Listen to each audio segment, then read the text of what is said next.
Today we are embarking in the quest of finding out the most brain-dead, simple, straightforward, boring, unexciting and disappointing DPS specs so far in the Midnight Beta. We're talking about just how dull it is to play out the rotation of these specs, how much of the fun and experience has been carved out of these specs, possibly because of the pruning of Midnight, or possibly because they were just as boring as they were in the War Within, and you were expecting for some improvements that did not come. I'm sure there are many specs tied together in the same spot for many, especially if they were your favorite spec. You might feel a bit more hurt by the spec being made worse than compared to others you don't play. There are a few specs that didn't quite make the cut, they didn't qualify for finals. They got into the preliminary rounds, but eventually just made it out barely, like Marksmanship Hunter. Granted, if we were to talk about the simplest class as a whole, Hunter takes the cake, absolutely. They are easily combined the simplest class to play, but marksmanship itself, you know, between Black Arrow, aim shot, steady shot, arcane shot, rapid fire, multi-shot, volley, they kind of pass the test. They have just enough buttons to be fine in this department. Other specs that were kind of known have been kind of known for being reasonably simplistic, and part of this talk, this discussion about being very simple, still make it out fine, like Red Paladin is one of them, or something like Frost DK.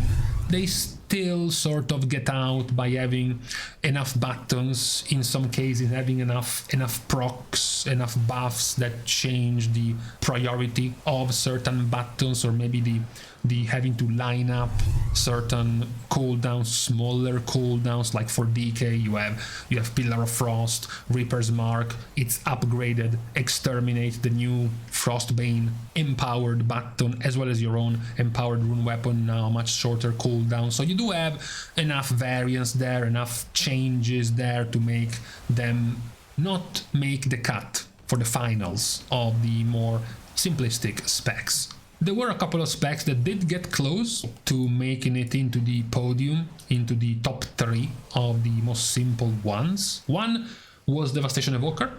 Devastation Evoker, at first glance, you're looking at Devastation, you're like, well, you have Living Flame on single target, you have Disintegrate to spend your essence, and then you have Fire Breath and Eternity Surge as your empowers. That's it, that's 4 buttons, it's very simple. However, it does have just enough things to keep the spec feeling different, varied, compared to quite a few others. If you look at Devastation itself, you have things like Burnout to give you the free insta-cast of Living Flame. You do, of course, already have Essence Burst to give you the free cast of Disintegrate. You also have the extra feel-good moment of using an Empower spell, followed by the Empowered Disintegrate, which always feels very cool to know that right after you finish, you do have the Mega Disintegrate compared to the tiny ones right after. So you do have this weaving of your Empower spell followed by the Empower Disintegrate. You have the extra given to you in this expansion, which is finally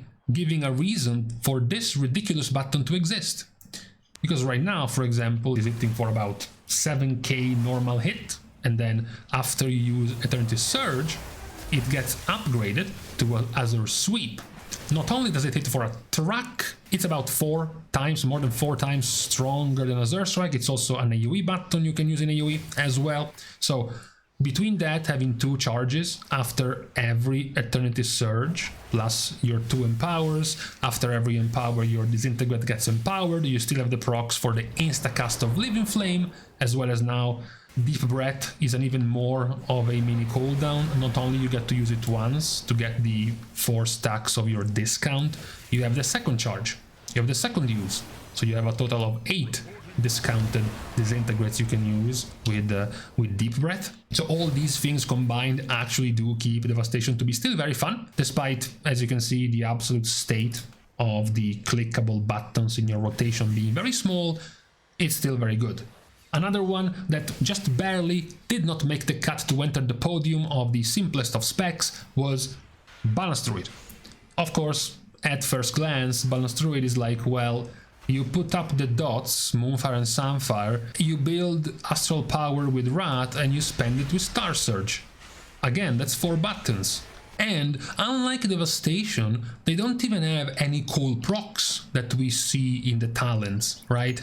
Where are the equivalents of Devastation, the free cast Essence Spenders, the free insta-cast Living Flames, the extra mini cooldowns? In the case of Balanced Druid, as we had an entire video about, most of the extra value of the rotation comes from the complexity at this point of having to use your eclipses now. They are no longer an actual passive you just get for free, basically. You have to think. You have to use your brain in when to use this, when to line up the eclipse with the force of nature, with making sure you have pooled your astral power, for example, to enter the eclipse force of nature combo with full astral power, right? So you can dump astral power immediately to benefit as much as you can from things like Star-Lord or things like Balance of All Things. So it does have that extra. Sure, it's not much. Sure, it's a pretty minor extra, but it's enough. The extra complexity layer of the clickable eclipse with a cooldown is enough to make the spec not nearly as simple as the other three that will enter our top 3. In our top 3, first of all, we have Survival. We also had a video about Survival. We also pointed out this was the worst part about the spec. The fact that ultimately, pretty much, you have 3 buttons. You have Kill Command to build focus, you have Raptor Strike to spend the focus, and then you have the standalone Wildfire Bomb. You do have Boomstick now, this new flavor of guerrilla street fighting hunter, but the cooldown, the base cooldown is quite long. It wasn't gonna be like a staple part of your rotation anyways. And at this point, what makes it into the top 3 as a spec in terms of simplicity, but not any higher, is the fact that you pretty much don't really have any valuable procs that change the flow of your rotation, change anything extra you weren't planning, any free proc, free buff of certain things. You know, things like even things like playing pack leader buffing your next hatchet toss is garbage because it's just very poor. You don't really have anything. Really, you have to, if you actually want any more complexity, you have to sort of try to min-max your tip of the spear. The 15% damage increase buffed to 20% damage increase of your next ability, and you get 2 stacks of it thanks to Primal Surge after every kill command. So you want to essentially think about which ability you want to use to spend these 2 stacks. This becomes more complex in AoE or any multi-target situation because you don't want to spend these with your base Raptor Strike, but only the upgraded version of Raptor Strike, since it's also going to be an AoE button, not just a single target one. So you enter this slightly more complex situation where you don't want to kill command before you use the base version of Raptor Strike. So you want to do Raptor Strike, make sure it's upgraded before you kill command. So now you can do upgraded version into Wildfire Bomb. And then you use the default one into kill command, into upgraded version, into Wildfire Bomb. And then you can do the base version again, kill command again, and then your cooldown, your takedown into Wildfire Bomb. So it's essentially just a flow, a button flow of making sure you spend the non-buffed button without tip of the spear with Raptor Strike, and then get tip of the spear, and then spend it elsewhere with other buttons, right? That's as far as you go with the complexity, which is still quite small, quite short, quite tiny in terms of variety in your buttons. You don't really have anything flavorful, any lining up of cooldowns like we mentioned, things like Frost DKs have to do or Balanced Druids have to do, no procs that change the value, the priority of your spells like Devastation Evoker. It is still very, very straightforward, and right now even just trying to min-max this is not quite enough to give lots of variety to the current rotation of Survival. Now, we don't have to go that far away from Survival to look at the number 2 in the charts of brain deadness, because we have to just stop here at Beast Mastery. So Beast Mastery is a staple at this point in these charts. It has been kept by Blizzard as one of the base entry-level beginner-friendly kind of specs, and there's going to be no change in Midnight. In fact, Possibly. It's even gotten simpler. It's even simpler to keep up Barb Shot. Now the whole point of Barb Shot isn't to keep up the stacks or build up to 3 stacks like in the past. It's just to use it as often, very, very often, just because of the sheer damage it now does in terms of just as a single ability. When you play BM, you're not really getting any meaningful procs or buffs you're trying to stack that change the buttons you're pressing, gives you new buttons to press. You're stuck with 3. You have your Cobra Shot to spend focus, you have Kill Command to spend focus and proc a bunch of other one of your passive effects, and then Barb Shot. Those are your 3 default basic buttons. The new one, I guess, in Midnight is the fact that now you don't have multi-shot to activate your AoE, to activate your Beast Cleave, but you have Wild Rush. So there isn't really any surprises here for BM. They're just as straightforward and just as simple as they have been for a while now. If anything, actually even made simpler in this expansion. So practically no expectations on this spec. Now technically this spec would have possibly even been number 1. However, this next spec has been butchered so much. It has been simplified so much compared to how it was before, which was in a much better situation, that it has to be number 1 this time, being Elemental. So Elemental already had gotten halfway through this point in its AoE variants, because with the introduction of Stormbringer, the AoE version of Elemental had become extremely simple, right? Very, very straightforward. However, now this degeneracy has spread to single target as well as a spec. The pruning has hit Elemental quite hard. You have lost your Elementals in all form. Now they're all passive. Your Storm Elemental can come from Stormkeeper and your Fire Elemental can come from Ascendance. In terms of variety, which is what we have been talking about all video, in terms of procs, in terms of new things that can happen to your rotation that can change the way you want to play or the way you want to do things, deeply rooted elements is gone. So your chance to proc Ascendance for free is also gone now. You already had lost your Master of the Elements, so your whole flow between remembering, or rather putting Lava Burst before a big spell to empower the damage, that entire feature now is gone. You already had removed, I guess, as an option Elemental Blast ever since Elemental Blast became a spender choice with Earthshock, and you also lost your Ice Fury with the empowerment of Frostshock. That's also gone. This means that now in single target you don't really have any other options. You put down your Flame Shock. Even if you upgrade Flame Shock to Voltaic Blaze, that's just an AoE variant. That's just to make AoE much better, which is cool. It's still good in AoE, but for the purpose of the buttons you're pressing, it's just Flame Shock. It's still the same Flame Shock. You build your Maelstrom with Lightning Bolt, and you use Lava Burst whenever it's up to build Maelstrom even faster, and then you spend it with Earthshock or Elemental Blast.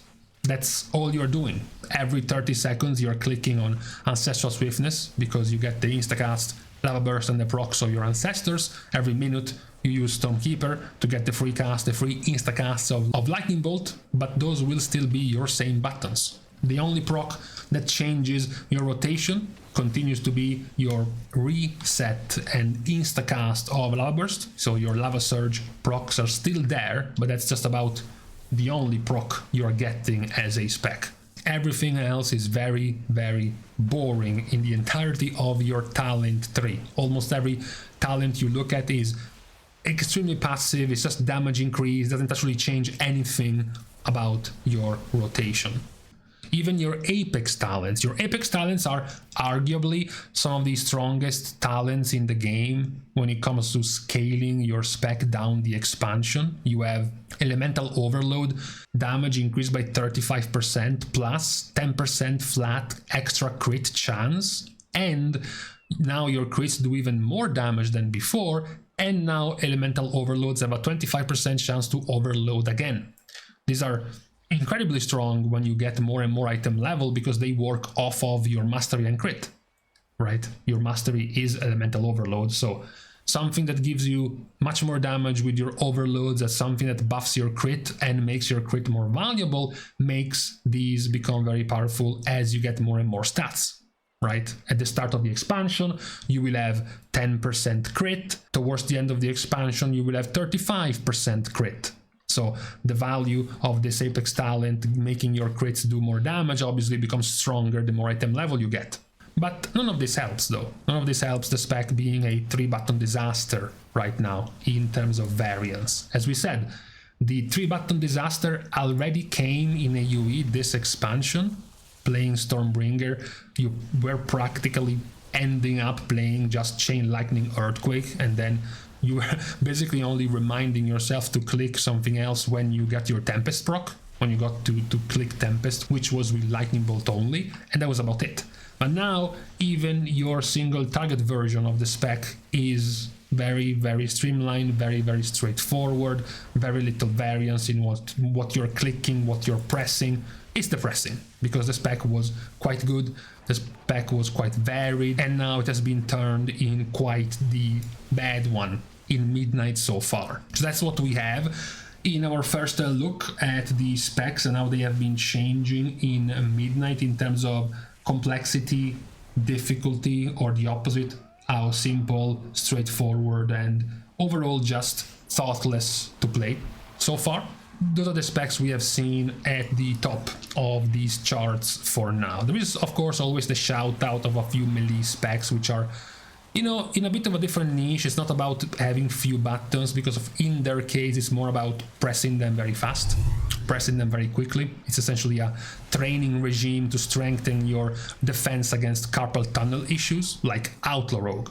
You know, Outlaw, sure, it's got 4 buttons, but you press 80 buttons per minute. It's more about being very quick and hectic rather than being complex with your procs and your buffs and your resets and whatnot. So it's a different kind of spec which can work well for quite some players who enjoy that style, whereas the specs we have seen here were just outright boring and just disappointing so far in terms of their rotation. So this is what we have for today on this Monday. A first look on how some of these rotations are still quite disappointing in Midnight for some of these specs. So with this overview out of the way, we can now leave each other for today. We're starting the goodbyes by thanking everyone for having watched the video, together with, of course, everyone else who's been supporting completely for free by liking and commenting down below, as well as subscribing to the channel itself. Now, with these things out of the way, thank you guys again for watching. See you guys tomorrow, and in the meantime, yeah, fantastic when you record the video and then 25 minutes in, crash, everything breaks, and you have to start again.